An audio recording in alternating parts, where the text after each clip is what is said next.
Hey, this is Alex, And this is Mark. and we're with Duck Cinema. Today is, tell us it, Saturday? Yes. February 4th, 2017. This is a one-off special Is it a edition. one-off? It's always a one-off nowadays, man. Today we are reviewing a very special film. Is it? Yes, because it's in my top 10. It's one of my favorite films of all time. It's a 1995 movie directed by Richard Linklater called Before Sunrise. Yeah, Before Sunrise. There's a sequel, Mark. You may not know. I do know. Okay, fine. Before Sunset. And Before Midnight. right, but what is so special about Before Sunset? It takes place like 5 years later. I don't know. I don't think so. But it's my favorite movie of all time, man. Oh, okay. Yeah. So here we go. It stars Ethan Hawke, Julie Delpy. Delpy? I don't know, Delpy. man. Delpy, I guess. And it's, I guess the way they describe it, it's a dialogue marathon of a film, this fairy tale love story of an American boy and a French girl. During a day and a night together in Vienna, these two hearts collide. Right. Wow, great description. But more or less, it's about a film where this guy met a girl in... On a train. Yeah, on a train in Vienna. Under very, I don't know, ironic circumstances. Yes. Because, this is the very first scene, but there's a German couple that are arguing Yes. incessantly. Right. And the girl is sitting like to the side of them, and she is annoyed. Uh-huh. So she decides to move back to the carriage, Right. and sitting like Right just across from her is Ethan Hawke. Hawke character. Jesse. Yeah. Yeah. And What that's was the where girl they name? start Jesse and talking. Celine, right? Yes. Yes. Celine. Um, I don't know. It's Celine. A little bit more history. I've seen this movie maybe like 5 times, 10 times. I don't remember, but like so many times throughout the years, and I always get something new out of it or something. It's one of those things where like, damn, this is a good movie. I think Mark knows that I'm a big film. Well, basically the type of movie I like are films that has a lot of dialogue. And this one has a lot of dialogue. I mean, there's a story. I like the story a lot. Yeah. But the dialogue and the things they say. It's dialogue driven. Yeah, it's very good. I really like what they say about this film. You like movies that are very dialogue heavy, Yes. and you also like movies that are romantic. Oh my, that. I mean, what's sci-fi nowadays than romantic? No, I feel like you like romantic movies better than sci-fi movies. Yeah, fair. Like, list all of your favorite movies. I bet they're all romance movies. Before Sunset. Before Sunrise. Before Sunrise. Before Midnight. I don't know. That's your top 3. That's a pretty good film. But anyway, let's not drive into that. Okay, so a couple of things about this film. There are some history with me in this film. Mark, you may not know, but I did take a screenwriting class during my time, like 10 years ago, probably. I don't remember. Your undergrad? No. It was post-college. Huh. It was in El Camino. It was at nighttime, too. So El Camino was community Community college, yeah. And the person who... it's very weird. The way one day I was walking at El Camino and I saw an ad for like a screenwriting class, and I'm like, yeah, sure, I'll check it out or something like that. Next thing I enroll in the class, and the person who's not directing, but the person who is teaching the class, her name is Kim Krizan, and I looked that up and stuff like that. But she is actually a writer, and she is the one who wrote this film along with Richard Linklater. Huh. Yeah, so Kim Krizan, she's the writer of Before Sunrise and Before Sunset. Well, she's one of the collaborators, actually, the story. Yeah. So that's That's cool. Yeah, it's really cool. So I learned how to write screenwriting, which, or I guess more about film from her. I saw a bunch of film in her class, wrote a draft, I guess, that eventually is part of my short story. A Way? No, the one before that. You forgot the title of your own movie. I know. What is it? Away? It's not Love, Life, and Everything in Between. It's shit. The one in the middle. I don't know. Crap. What is that freaking film? Anyways, so I wrote a script. That's where it all came from. Okay. Oh, A Simple Relationship. Sorry. That's where it is. So that's where I developed the screenplay for A Simple Relationship, and then that's why I made that film. I mean, along with. So, okay. Yeah. Okay. So, I didn't realize those films were heavily inspired by. Oh yeah. Before Sunrise. Before Sunrise, Sunset, and then a lot of like I mentioned sci-fi stuff. It was also inspired by the Lake House. Part of it was the Lake House. I haven't seen that one yet. Yeah. Well, Ilmari, I guess. Probably one's the original one. The Korean one. Okay. And inspired by that other one, My Sassy Girl. Yeah. So there's a lot of weird stuff in there that's inspired me to make the film. So anyways, going back to Before Sunrise. Mark, you have seen it yesterday. I've seen this maybe like 3 months ago, with Julie again. For like. It was just out of nowhere. Like the 10th time you've seen it? Probably, yeah. Yeah. And again, I picked up something new, and like I remember more dialogue than before. There was remember there's a scene with the cow. Okay. Right? Oh, okay. Wait. Are we doing spoilers? Yes, this is gonna be a spoiler. So this is your spoiler alert. Well, spoiler, I guess. So there's a scene of this cow, right? When I first saw it, I didn't think about it much, right? But now after I watch it again, it's like, oh crap, that cow scene is not bad. Anyways, yeah. I just want to say that I picked up a little bit here and there. Yeah. During the film. Yeah. So Mark, tell me, what do you think of the film, man? You saw it last night, fresh in your mind? Go. Oh, by the way, I'm drinking a Blue Moon and doing this review. Go for it. Okay, well, I'm gonna be kind of rusty with this review because I haven't done it in months. Yes. But yeah, I don't know. It's a movie that Alex has been hyping up for so long. First question. I've been putting up watching it. Thank you. Putting off watching it for the longest time. Right.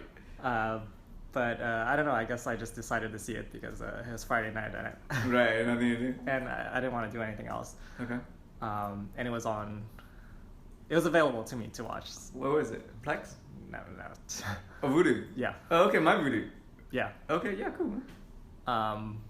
But yeah, it's it's hard to describe.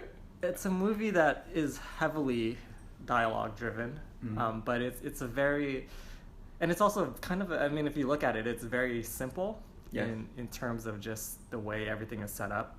A guy meets a girl on the train, and they spend a day together, a day and a night together in a some foreign city to them, and I guess they fall in love. Kind of, yeah. But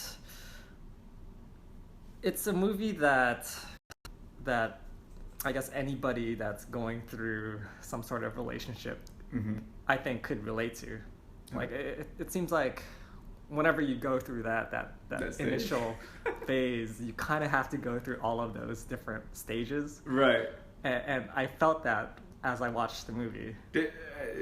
When you were watching it, right? Like there's a bunch of stages that they like. This whole film, it's like a relationship within a night and a night and a day. It's like basically compressed. Right. I mean, for some people, it might take a couple dates, couple months, or a couple months. Yeah. But yeah, everything kind of happened like within that 24-hour period. Yeah.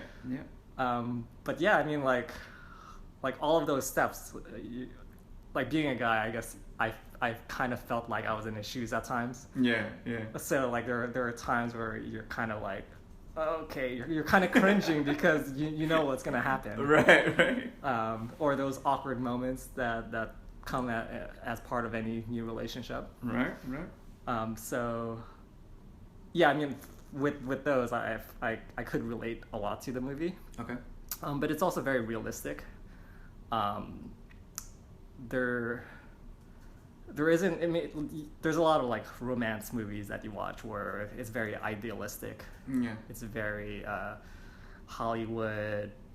Guy meets girl and they totally fall in love, and there aren't really any issues. I mean, there's one big issue that they finally resolve. They resolve at the end. Yeah. And it's totally predictable. But this was it felt like it was grounded in reality. Mm-hmm. Like a lot of times it's just kind of getting to know the person. Yeah. And I mean, yeah, the whole movie was dialogue driven, so a lot of the questions that you wouldn't typically ask, and just kind of probing deeper and deeper into the person until like you get a good sense. It felt like it was represented in this. Okay. What were you gonna say? I wanted to mention that the reason why I felt that way, like real life, is because the story, although it's collaboration, right? But the way Richard Linklater described it was that it's a story, kind of a story that happened to him. He went on a train like this. He met a girl like this. So it's like almost semi-autobiographic. Yeah. But then, a lot of a writer were involved in this. Like even Ethan Hawke was involved in writing this movie. Right. So like Kim Kazan came in and then she wrote some stuff too. So it's a collaboration between a lot of people to make this film more grounded to reality. Right. So like they'll toss around ideas and they'll talk about it, but then like they really think hard about what to say and things like that. Yeah. Well, along those same lines, the way it was shot, it seemed very natural. Yeah. And like the way they just kind of hop from place to place. I mean, like when you're dating, it's like you're just going to random places. You see random things. Random things happen, and in between that, you have your conversations. Yeah. So a lot of that felt realistic on the screen. It's not like, oh, let's go to this.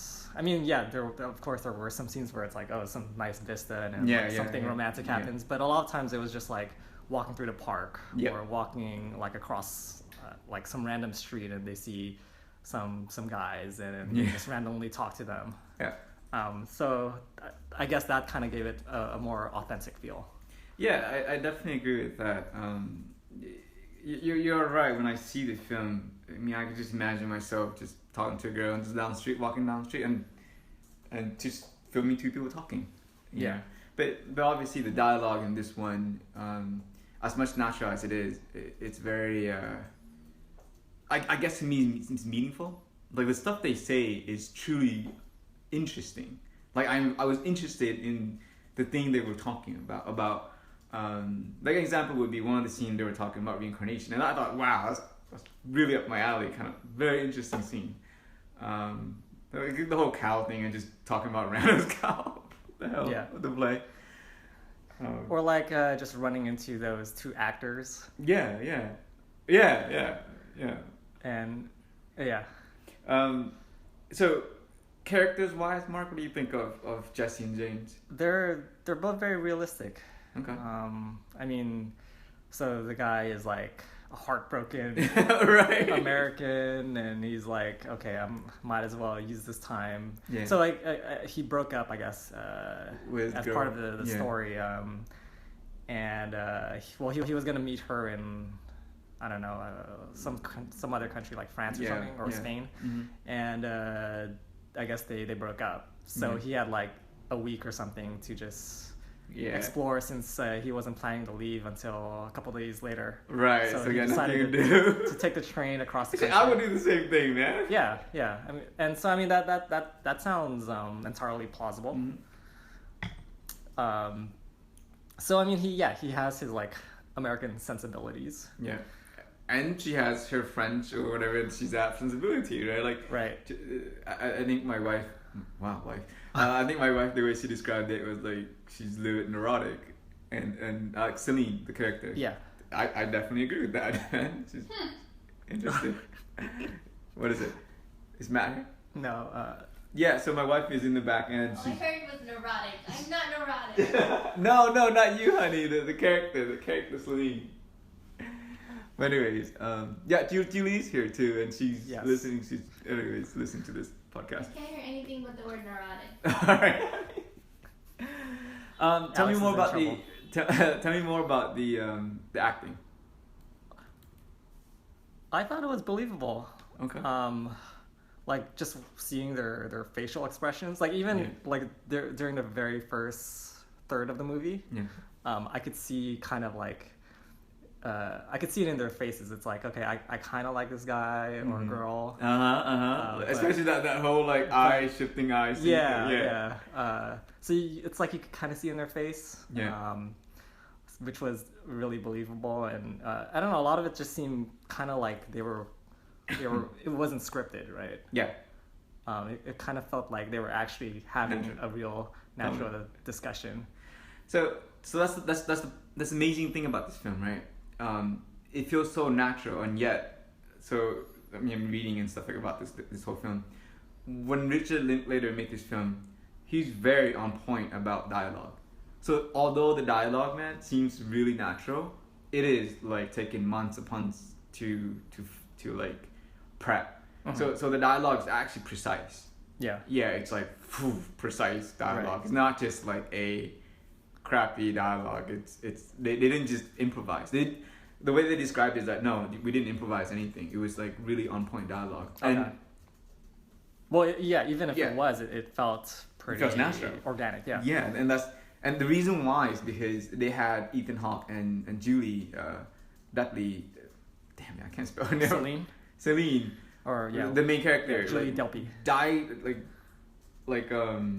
really involved in the process. Yeah. Right. To like say it out naturally, right? And they prepped like crazy before filming this. This thing was filmed in like 3 days or less than a week. Yeah, it was very quick. So it wasn't like It's probably really low budget. But they prepped. Yeah, it was very low budget. Yeah. But they prepped for so long though. Yeah. And the natural process of just writing the thing out, that's why it becomes so natural. Yeah. I mean, like just listening to your dialogue and the dialogue coming from the two distinct characters, it felt like nothing was really forced. Like that was actually their actual personality. Yeah. And you could see where it kind of blends and where it clashes. Yeah. Mad proud to him. I mean, Richard Linklater is becoming one of my favorite directors. Yeah. Probably top 3 right now. Because a lot of his movie I really like. Everybody Wants Some. I like that too. And even obviously Before Sunset. But his Boyhood movie, damn. Yeah. You know, so he's the guy to look out for. To me, he's in the same. Or he's as good right now as like Wes Anderson. And I love Wes Anderson film. You know. Like Steven Spielberg's up there, Wes Anderson's up there, and he's up there for me. Yeah. Yeah. So. Well, yeah. Continuing with their personalities, you see the first time they clash. Yeah. Oh, yeah. That scene. Which is the fortune teller. The fortune teller, which I thought was interesting, right? Yeah. So you could kind of see that he's more of a realist. Yeah. Maybe more on the pessimistic side. And I feel like he is. She's more idealistic. Yeah. Yeah. So what did you think about that? No, I definitely agree with your statement. But at the same time, man, you have to understand where the character is coming from. He just got broken up by his girl. Yeah. So he's like, fuck it, I don't believe in that, stuff. Although he's meeting a girl that's really cool, but he still have that like anger, I guess. But yeah, I guess that's just part of any. Yeah. Any start of a relationship is eventually you do hit that that speed bump. I guess I want to go back to cinematography for a little bit. Yeah, it was shot in Vienna, like within the city, and some of the stuff you can actually go to there and visit. So yeah, very very cool. Is Matt here? No, not yet. Okay. Okay. I think we're almost done with this film. Do you have anything else to say before? Actually, anything else you want to discuss about the film? Oh wait, I want to ask you a couple of things before. Is there any part that you didn't like the film? About the film? No, I actually don't have any complaints. Okay. Cool. You did warn me that the whole movie was dialogue. So, right, which is hard for people to see. So I kind of had that in mind when I started watching it. Yeah.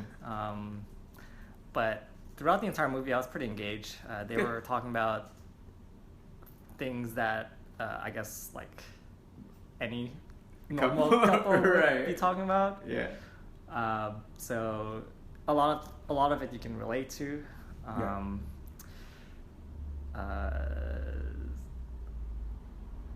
I guess, I mean, maybe people would complain about it being slow because it's so dialogue driven and there isn't really like a plot. It's just well, okay, like one of the early conversations was him creating a documentary about 24 hours of some guy's life, and this is kind of how it feels like. Right. Watching a documentary, although shortened to like an hour 40 minutes of a couple starting to fall in love with each other. Yep. So I guess that's kind of an interesting like parallel. But I guess that's what it is. There wasn't really like some central conflict. Right. I guess maybe the conflict would be once they fell for each other, it's like, oh, we only have a few hours left with each other. Right. And it's like, what do we do? Where do we go from here? Right. Which brings me to the conclusion of the film. Yeah. So, see, Mark, I kind of didn't want to tell you that my favorite movie was Before Sunset because that's the sequel. Right. Because now you know that it's better. No, not that it's better. Now you know that there's something happening afterward, I mean, right? I know that it's a trilogy. Okay, so right. It's So, like, so that obviously means that they're gonna get together. Right, or something like that. Yeah. Well, you still don't know what happened in Sunset, so right. Even in trilogy, even the last part, you don't know. Yeah. But imagine me at that time, and I saw this film, and I loved the damn film, but I didn't know that Before Sunset was being made. Okay. See, so there's two ways to think about it. I mean, it's always two ways, but one way is if you're a romantic guy, you think that they're gonna get together, right? True. But if you're not a romantic guy, you're a cynic, then you think that they're not gonna get together. And I don't know whether I fall in that. I think I was a cynic at that time where I'm like, I don't think they will get together. I think this is a one-off where like sometimes you meet a girl in your life, and even though you tried really hard, it's not gonna work out. Yeah. You know, that's what I meant. So okay. I don't know, maybe, but now that's your initial thought. Yeah, but when I kind of saw the because you didn't know that I didn't know. Okay, right. I should let you know. I don't know if I should spoil this for you. Okay, I'm not gonna spoil it. So in Before Sunset, I won't tell you anything. But when you watch it, you kind of understand the whole dynamic of everything. And by the way, Sunset is a superior film. I'm saying that right now. And there's reason why too. Okay. But when you watch it, you understand. Well, I guess to me, but yeah, what about you? I mean, if you never knew that Sunset existed and Midnight existed, would you have said that they got together?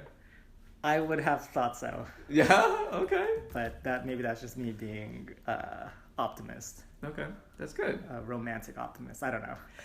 I mean, given like all that emotion at that last scene, did you cry? No, I didn't. Are you sure? Man. Are you sure? I was sure, man. Okay. I didn't cry. Did it get to you? No. Yeah. Okay. I'm a robot. All right. I have no emotions. Okay. You know, by the way, that's the reason why I like the ending of La La Land a lot too.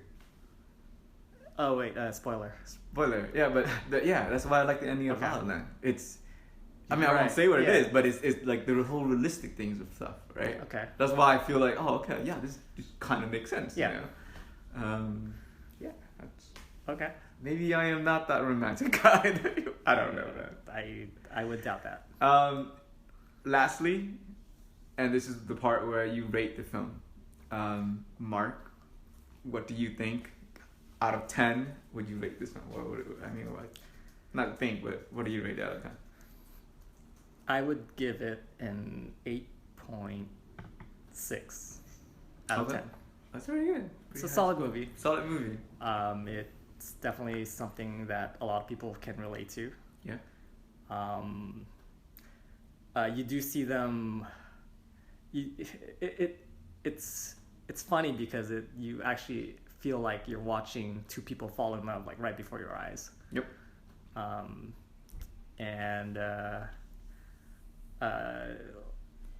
mean, even though the whole movie was just dialogue after dialogue, I felt like there was this coherent storyline. Yeah, This yeah. is No, a this coherent one is more progression. storyline than Yeah. story driven than like Yeah. the other two. So even though it's like, okay, you're just kind of moving from one random scene to the other and dialogue, it felt like there was a progression.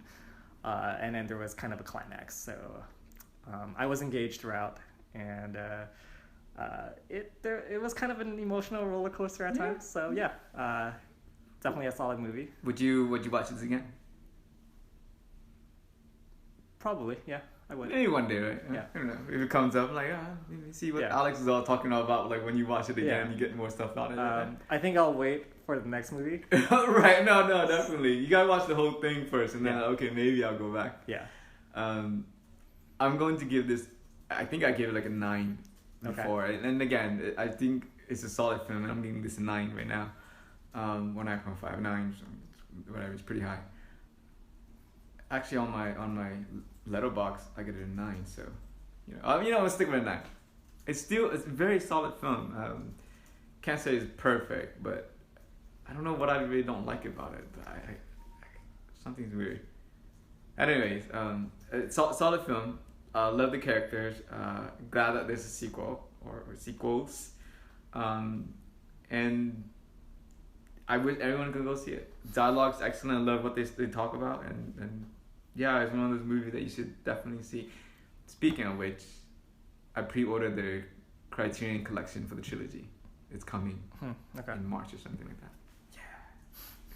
Yeah. Anyways, anything else to say? What did you say? That's it. Okay, well, this is Alex with Dutch Cinema. And Mark. And I guess we'll see you when we see you, man. I mean, well, whatever. I mean, we don't really have... This is a one-off, so... I guess Alex out.